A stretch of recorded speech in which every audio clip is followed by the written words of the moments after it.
The following is a special presentation of TNN Motorsports.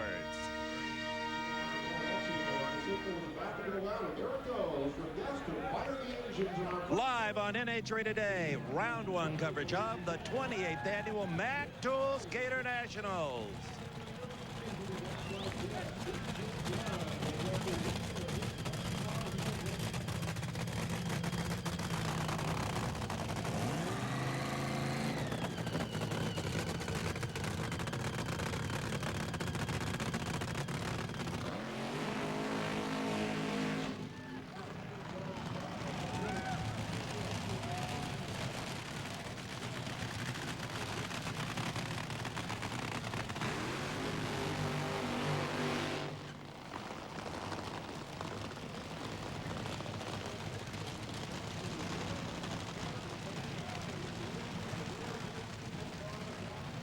Hello, everybody, and welcome to Race Day. That's Race Day, not the show, although I do have my Rick Benjamin tie on because he always looks so good on Race Day.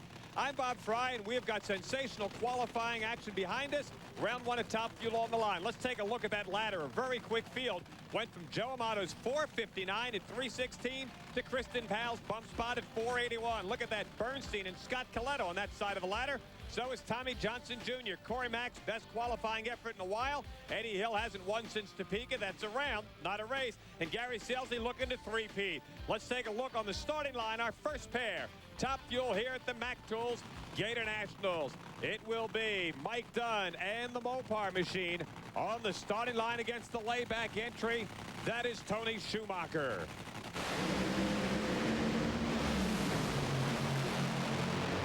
Little confident banging for Schumacher, and Mike Dunn goes right down Broadway and gets the win for Darrell Gwynn's team as they advance into the next round of competition at a 470, 295 miles an hour. One pair down, lots to go. Steve Evans, this ought to be some fun here today at the Gatornationals. Oh, Bob, it will be. Hello, everyone. The neat thing is lane choice will not be a factor thanks to track preparation and maintenance by NHRA's vaunted safety support. Get this, 8 of the qualifiers in Top Fuel came from the left lane, 8 from the right. And the same is true in Vicar, 8 and 8. And that is pretty astonishing. Steve, the equality of the lanes here at Gainesville has always been among the best on the entire circuit. But the real factor today is going to be the weather. The weather here in Florida can change from round to round. And the team that can make the changes to their tune-up and keep up with this tricky Florida weather are going to be the teams we're going to see in the final rounds here today.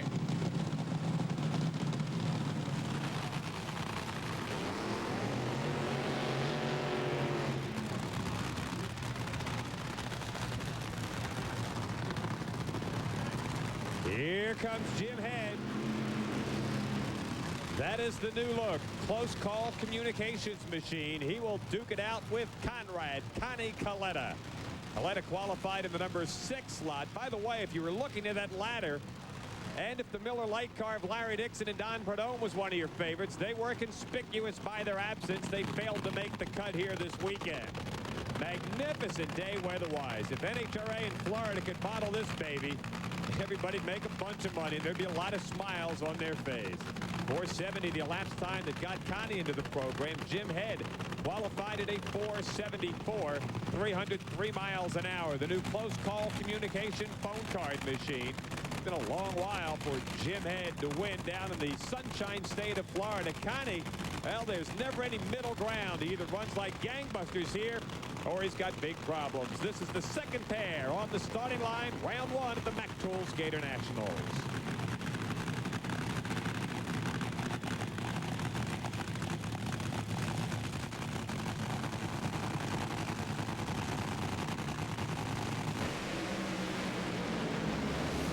Connie strikes the tires, and look at Jim Head as he gets the win at 485, 301 miles per hour, and Jim Head goes into round number 2.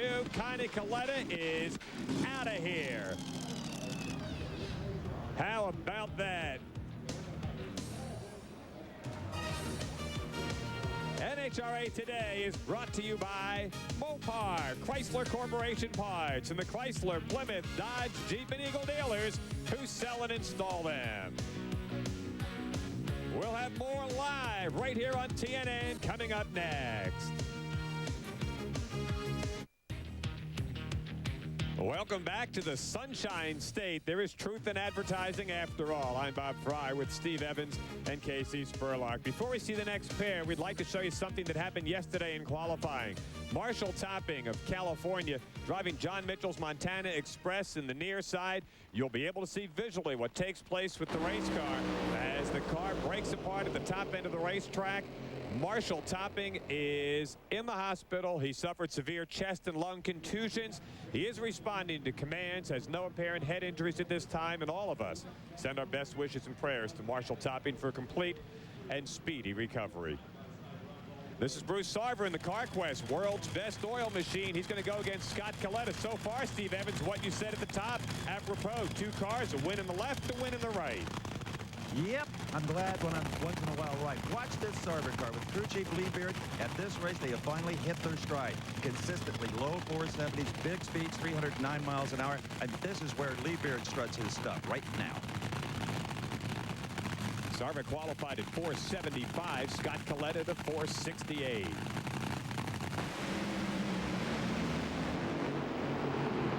Here comes Scotty as he runs him down and goes 470, 312 miles an hour. Brilliant run for Scott Coletta. Sarver at 483, 300 miles an hour. They're going to get set up and light the next pair. Why don't we get a shot of Casey Spurlock down there in the starting line? Now, you saw KC at the start of this thing in this great Florida weather. He's got those sunglasses on. That was a little bone of contention at the last race, but we had to make a trade-off. Casey's got those glasses on. We'll get a good shot of him here. But in order to wear the glasses, we had to make him take his socks off. Let's see this. Oh, baby. Casey, I mean this from the bottom of my heart, son. That is not a pretty sight. Wow. Here comes Joe Amato, your #1 qualifier at 4:59 in the Keystone Automotive Machine against the Royal Purple. This is the kid, Kristen Powell.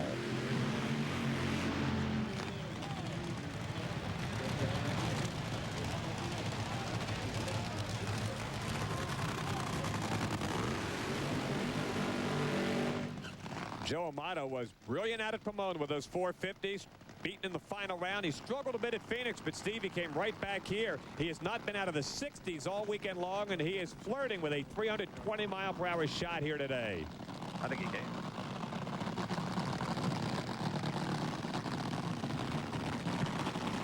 Down there, we never really got on our game plan, but we felt we still have a good basic combination that'll run good on good tracks and in the sun when the sun comes out through the hot weather.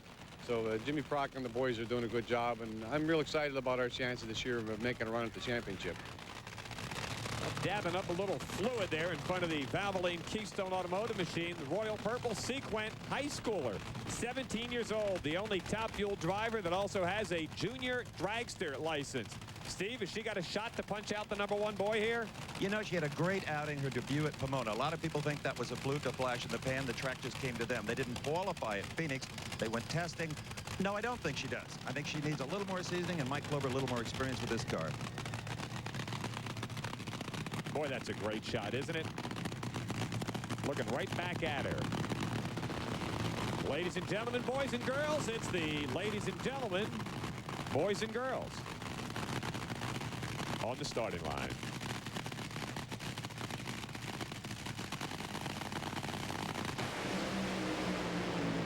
On board, what a shot, and all Kristen Powell can do is sit and watch as Joe Amato throws out a 464, 312 miles an hour. Kristen Powell sitting there watching as Amato goes over the horizon at 312 miles per hour. Sensational performance here. Casey Spurlock, there's not a whole lot you can do when the guy in the other lane's running 464. Kristen was just along for the ride. We'll get Casey's comments in just a moment. We've got more great Top Fuel round #1 action. Amato, Scott, Dunn, and Jim Head have all advanced. We'll take a look at the second half of that group when we come back. Welcome back, everybody, live on NHRA Today, first round of Top Fuel. It's Eddie Hill in the far lane, and Eddie Hill, of course, has split up with Fuzzy Carter and Freddie. It was obvious that was more than a simple business decision. It's a little painful to talk about, really. I guess you could say that maybe we just weren't quite as happy working together as we need to be to do what we need to do. And you know, of course, both of us were dissatisfied with our results the last couple of years, you know, and he wasn't happy with the way things were going, and of course I wasn't either, really, you know, and I guess, you know, if this had been a basketball team or a football team, you know, there'd probably been some changes a couple of years ago, but it's hard to split up when you've been together that long.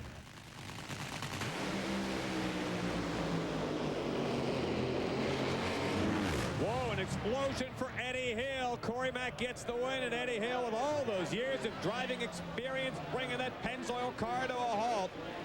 And you can see it is tireless on the back, but not rudderless with Eddie Hill at the helm. The old boat driver does a spectacular job. Ursi can just go back to the trailer and go down and get her man at the far end of the racetrack.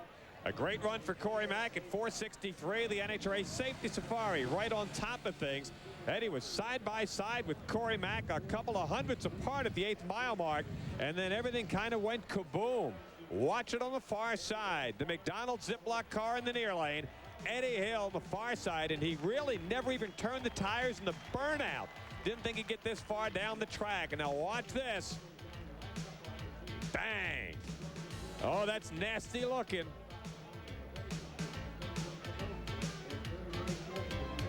Corey's starting to pull away, and Eddie's car on the far side of the racetrack. Wow. Just engulfed in flames, and Eddie Hill does a magnificent job of bringing that Pennzoil car to a halt. Never veered a couple of feet out of his side of the racetrack. Look at that. The engine, everything. Let's go over there on the far side of the racetrack. Wow. Let's go down to Steve Evans with Eddie Hill. The good news, Eddie Hill physically is okay, but mentally and emotionally, that was a blow. That supercharger is completely off that engine. Yeah, something wasn't right there. We had, I guess, another mechanical failure. We've had a lot of those, and our luck hadn't seemed to be too good, but that hurt a little bit, but I'm okay. What is the sensation when that tire lets go and suddenly you've got a tricycle? Actually, right then, there was such a bang and all that it felt like somebody hit me in the head with a sledgehammer. And the car made a really, really strange move, and I thought I was in trouble for a minute, but then she straightened out. Fortunately, I've got a button on each side of the steering wheel, and I can drop both chutes and shut the fuel off without having to turn loose of the wheel, and that really helped me here. A driving lesson from Eddie Hill. Hey, Bob Fry, we got a Simpson brain teaser this week. Yeah, I'm just looking at those buttons on the steering wheel. Might be the only thing left intact on that race car. How about that? Great crowd here at the Mac Tools Gatornationals. Some more Top Fuel round number 1 coming up. Meanwhile, little something for you to think about while we are on the break, and I've got the answer. Better watch out, gang. This could be a trick question. Stick around.